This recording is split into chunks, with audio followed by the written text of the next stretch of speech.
Good morning, church. My name is Carrie Stillian. I want to start off by saying that I never imagined myself going public with my testimony. But a few months ago, I was feeling distant and a little disconnected from God. So I prayed to Him to feel more present in my life.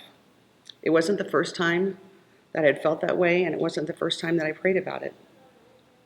Without recognizing a connection, a few weeks later, I began going through something. I became very unsettled. At times I was irritable, other times emotional, and most of the time I felt anxious and I didn't know why. Then one Sunday morning, during Stories of Grace, it hit me. And when I say it hit me hard. That this is what God wanted me to do. I fought back for a couple of weeks thinking God would leave me alone about it, but He didn't. So I started to write it out. And I can't tell you how many times I changed it, and I'd take things out thinking maybe I don't want to share that much, and then I would put it back in. But I decided that I didn't want any unfinished business, which is also why I'm reading this to you instead of just talking, because I don't want to ever have to do this again because I've left things unsaid. It's been an emotional journey going back to places that I intentionally left behind, but the reflection has also made me take a deep look at what God has done for me, and I have never felt closer to Him. So my prayer was answered, even though I had to go through some really tough stuff to get there. If you would have asked me a few years ago what started my downward spiral, I would have said it started when my ex-husband and I separated in 2002. But I've since come to understand that my story actually began when I was in the 5th grade due to sexual abuse. After that happened, I carried on like everything was fine. I told everyone that I was fine. As a matter of fact, I didn't tell anyone about it for several years. Through the years, I didn't think much about it or realize how that experience impacted the choices I made in my relationships and the behaviors that I engaged in. I was uncomfortable with myself, especially when it came to intimacy. I was tired of always pretending on the outside while screaming on the inside. So over time, I became a master escape artist. Eventually, I found alcohol and drugs to be a great way to escape from anything I found to be unpleasant. This pattern of behavior would come and go throughout my adult life. But when you're an addict, it's never really gone, even when you're not using. It was 2002 when my marriage really began to fall apart. We were clearly no longer interested in one another and hadn't been for a long time. I would describe my ex-husband as mentally and emotionally abusive. One of his favorite things to do was public humiliation, and I assume he enjoyed it because he did it so frequently. His mentally abusive behavior was not limited to me. He was that way with his son and to our daughter as well, just on a different level. When our daughter was 6 years old, I took her to see Santa Claus. She climbed up on Santa's lap. And when he asked her what she wanted for Christmas, she said she wanted a new daddy. That was a very defining moment for me, and needless to say, we separated on December 23rd of that year. At no time at all, I found myself in a relationship that was so not good for me.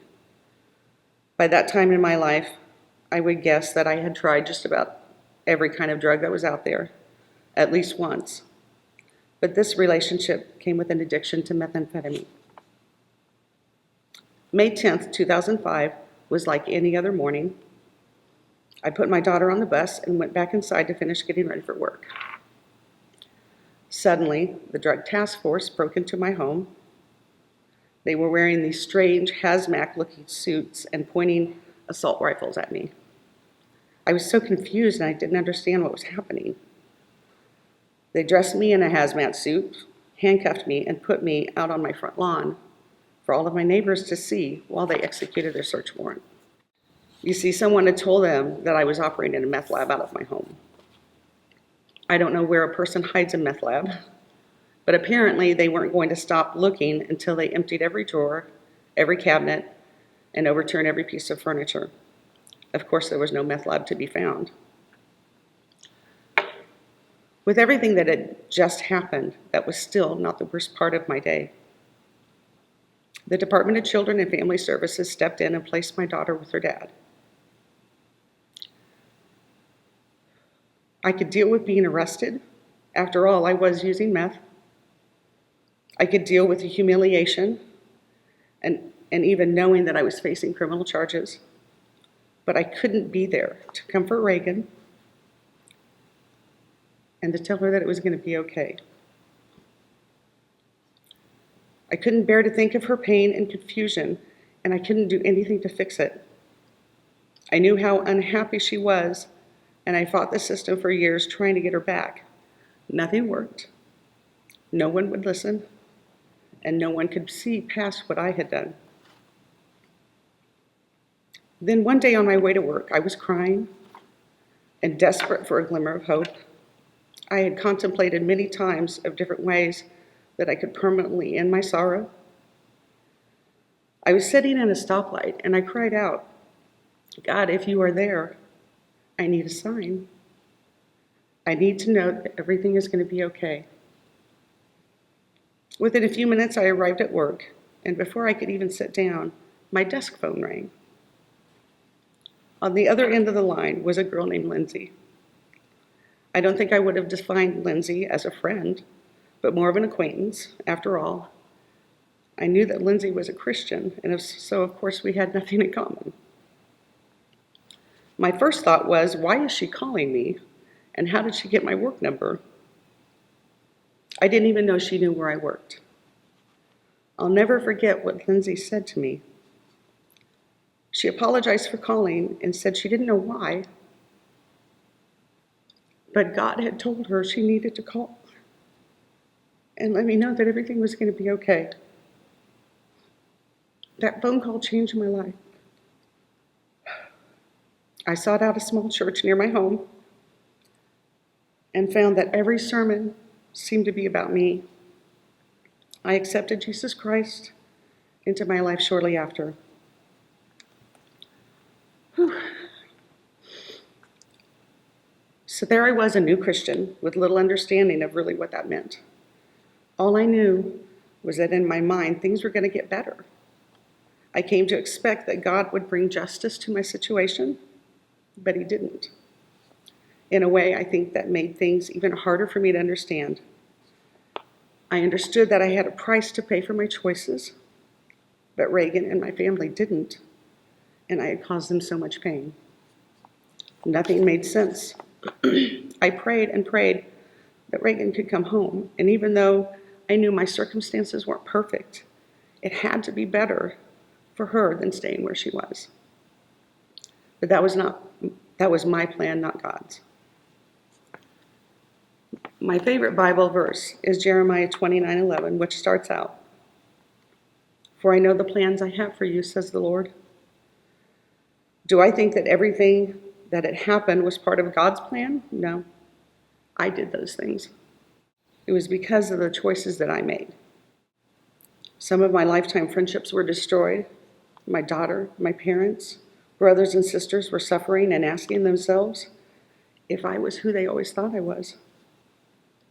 But I can imagine the look of relief on Jesus' face when I finally cried out to him. I can imagine him holding his hand out and saying, "It's about time, Carrie. Now come with me because we have much work to do." God had plans for me, but I had to take care of some things first. I was still in the same toxic relationship. I was consumed with hate and anger, especially for my ex-husband. As a matter of fact, I'm certain I committed murder in my heart many times. I had continued on my path of self-destruction, staying angry, questioning why, and making no changes. In 2009, the recession came and I lost my home. I believe that was part of God's plan as well. You see, I needed to change my playgrounds and my playmates before I could begin my journey and see what the Lord had in store for me. What I didn't understand at that time is that God wasn't taking things from me. He was making a way for me. So I moved back to Kansas to live with my parents. I have amazing parents, 4 of them actually. They stood by me through everything, and I'm so blessed to still have their love and support in my life. I can't recall if it was right before or right after I moved back to Kansas, but I finally reached the plateau of forgiveness. There are many things that I'm not sharing with you that I needed to forgive my ex-husband for, not because I'm uncomfortable sharing at this point, but because I'm in a different place and I don't feel the need to put him out there like that. What matters is that I'm able to share with you that even when you have been wronged so badly that you think you can never forgive someone, I am proof that you can, and I can testify to the power of forgiveness. I was aware the Bible instructs us to forgive, so I tried saying the prayer several times that included, I forgive them, but that didn't work. It wasn't until I truly meant it in my heart that everything changed. So I forgave my ex-husband, and then I forgave myself. This was a huge step in my journey. It was as if I was suddenly free, and I know people say that, but I can tell you that I have never felt so free. Light took over the darkness that was in my heart, and I was able to see what was ahead of me for the first time in my life. Now, instead of feeling sorry for myself and waiting for God to fix my problems, I was ready to do my part.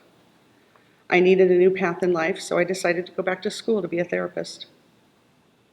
My thought was that I wanted to work with people who had been sexually abused. I completed my bachelor's degree and entered into the master's program. Suddenly, things started turning around for me. My ex-husband lost everything with no help from me, I might add. His fiancée left him. He lost his house. He lost his business. He was no longer able to take care of Reagan, so she finally came home. Just when I thought things couldn't be more perfect, God gave me more. One day I learned that my 30-year class reunion was coming up. That did not sound fun for me. I was afraid people would be able to see my failures and my scars. But my mom and my daughter pushed me until I gave in. I walked in and there he was, Dan Stillian, not looking anything like the nerdy guy I remembered from school. Not only did God bless me with a marriage to a man that brings me closer to him, but he provided Reagan with a strong and loving example of what a father and a partner is supposed to be like. I have learned that loving someone and being loved doesn't have to be complicated and painful. It doesn't have to be a compromise of who you are. It's just love. Shortly after we got married, I finished my master's program and started the grueling process of finding a job. Dan always says the hardest job you will ever find, or the hardest job you will ever have, is finding a job. I knew I wanted to do therapy for sexual abuse survivors, but I didn't see that option anywhere on Indeed.com. So I started applying for any therapist positions that were out there and went on several interviews. Then I got a call from an agency that was looking for a family preservation therapist. I had no idea what that was, but I knew it was related to child welfare, and my experience with child welfare wasn't a positive one. But I decided to go on the interview anyway. At the interview, it was explained to me that I would be working with families who had been identified by DCF to be at risk of having their children removed from the home and placed in foster care. My job would be to go into these homes, assess the problem, whether it's abuse, neglect, substance use, work through the problems, and keep the children with their parents. I sat in that interview and I cried. Believe it or not, they hired me anyway. And since that time, I've had the privilege of working with hundreds of families who love their kids but have lost their way.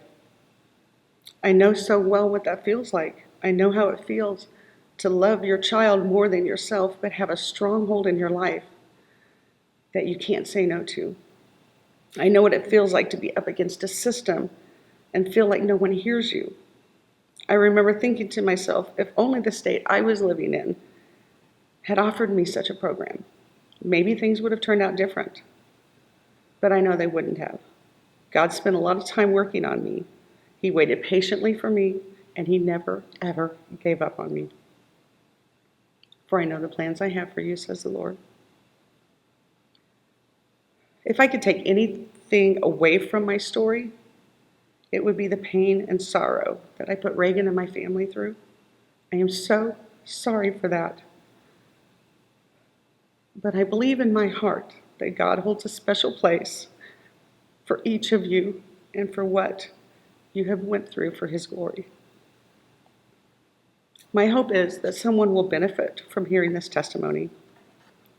If you have been abused, physically, sexually, emotionally, tell someone. It's not your dirty little secret to keep. Then talk to someone who can help you put your fear and your shame and your anger where it belongs. Give it to God. You don't have to carry that burden alone. My fear is that if you don't, you will walk or you will carry all of those unresolved feelings into the most meaningful relationships in your life. If you've been hurt by someone and haven't done it yet, you have to find a way to forgive them. You deserve to be free from that. You deserve to be free from anger. It builds a wall between you and God. It's a barrier to moving forward in your life. If you can't find a way on your own, talk to your church family, talk to your pastor, and most importantly, pray for God to help you with that. It will change your life. If you find yourself in the midst of a storm, don't give up. Hold your head up and keep your eyes on the cross. God has a plan for you that will be beyond your understanding while you are still in the storm. Your life is not falling apart, it's falling into place. Sometimes the journey is so incredibly hard and so incredibly long, but you will come out on the other side, and when you do, you will see that God was with you all along. My final piece of stolen wisdom is that no matter what your circumstances are, God's grace and love for you is so much greater. Thank you, church.